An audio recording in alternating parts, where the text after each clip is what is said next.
Welcome learner, welcome to all of you once again in my channel which is name focus to education with Priyamvada. तो मैं अपने संचित video में आपका बहुत बहुत स्वागत करती हूँ।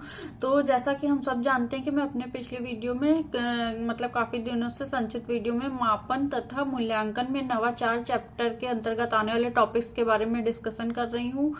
तो हमने ग्रेडिंग प्रणाली पढ़ ली, ग्रेडिंग प्रणाली के लाभ पढ़ लिए, हमने मूल्यांकन पढ़ लिया, मापन पढ़ लिया। तो आज उसी के तहत नवाचार में है जो मापन एवं मूल्यांकन नवाचार है, उसी के तहत आने वाले एक टॉपिक यानी प्रश्न बैंक, जिसको अंग्रेजी में हम क्वेश्चन बैंक कहते हैं, उसको समझेंगे, जानेंगे कि इसका परीक्षा प्रणाली में क्या उपयोग है, क्या लाभ है, क्या दोष है, इसको हम समझते हैं। तो चलिए शुरू करते हैं। वर्तमान परीक्षा प्रणाली के प्रमुख दोषों में से एक दोष परीक्षा में पूछे जाने वाले प्रश्नों का अध्ययन अध्यापन प्रक्रिया के साथ साथ तालमेल का अभाव है।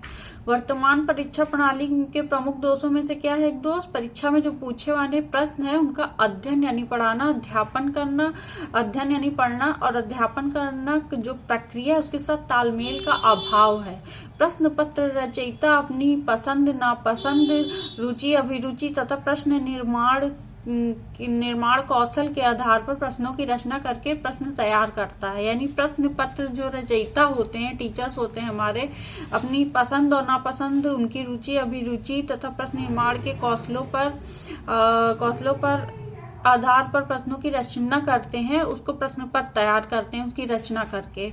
फिर प्रायः देखा जाता है कि प्रश्न पत्रों में सम्मिलित अधिकांश प्रश्न बहुत ही सतही स्तर के होते हैं। यानी जो प्रश्न पत्र है हमारा, उसमें सम्मिलित अधिकांश प्रश्न है वो बहुत ही सतही स्तर के होते हैं, यानी बेसिक से उठाते हैं। हमें कोई भी क्वेश्चन करना है तो उसका बेस समझेंगे, तब उसको आगे हम ग्रो करेंगे, कैसे जाएंगे।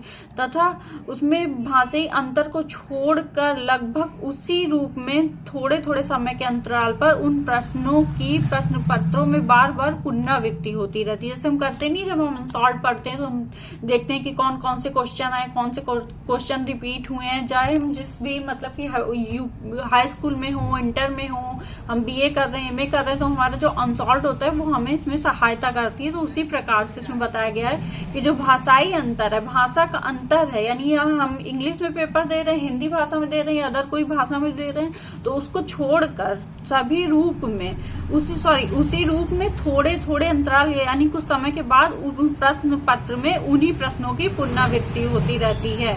इसके अतिरिक्त प्रश्न पत्र निर्माता द्वारा तैयार किए गए इसके अतिरिक्त प्रश्न पत्र निर्माता जो है उनके द्वारा तैयार किए गए प्रश्नों की पत्रों में बार बार पुनरावृत्ति होती रहती है तथा तो संपूर्ण पाठ्यक्रम का सही ढंग से प्रतिनिधित्व कर पाते हैं तथा ना ही वे छात्रों के ज्ञान को, बोध एवं कौशल को का विस्तृत अर्थों में मूल्यांकन कर पाते हैं। तो जो इसमें क्या बताया जा रहा है, इसकी क्या कमी क्या खामी है कि इसमें बताया जा रहा है कि इसके अतिरिक्त जो है प्रश्न पत्र जो भाषाई अंतर होता है हमारा, उसको छोड़कर जो थोड़े थोड़े अंतराल पर प्रश्न होते हैं वो रिपीट होते रहते हैं। तो उसके बाद जो प्रश्न पत्र का जो निर्माता है उसके तैयार किए गए प्रश्न पत्र न केवल विस्तृत अर्थों में मूल्यांकन कर पाते हैं। तो इसमें बता रहा है कि जो है प्रश्न पत्रों की कमियों के फलस्वरूप छात्र परीक्षा हेतु कुछ केवल विशिष्ट प्रश्नों प्रकरणों को तैयार करते हैं तथा शेष को महत्वहीन मानकर छोड़ देते हैं। वस्तुतः केवल पाठ्यक्रम में सम्मिलित प्रश्न समस्त प्रकरण महत्वपूर्ण एवं उपयोगी होते तथा छात्रों की अपेक्षा की जाती है कि वे उनका समुचित अध्ययन करेंगे। यानी कि क्या बताया जा रहा है, क्या हमें समझ में आ रहा है? इसका परीक्षा प्रणाली जो हमारे प्रश्न बैंक है, प्रश्न यानी क्वेश्चन बैंक है, जो वो बताया जा रहा है कि वस्तुतः पाठ्यक्रम में जो सम्मिलित समस्त प्रकरण है, हमारे समस्त प्रकरण महत्वपूर्ण एवं उपयोगी होते हैं। जो भी प्रकरण हम पढ़ रहे हैं, समझने से क्वेश्चन बनेगा, वो उपयोगी होते हैं। तो फिर उसके बाद शेष जो होते हैं, सम्मिलित शेष जो प्रश्न होते हैं, महत्वहीन मानकर उसे छोड़ देते हैं।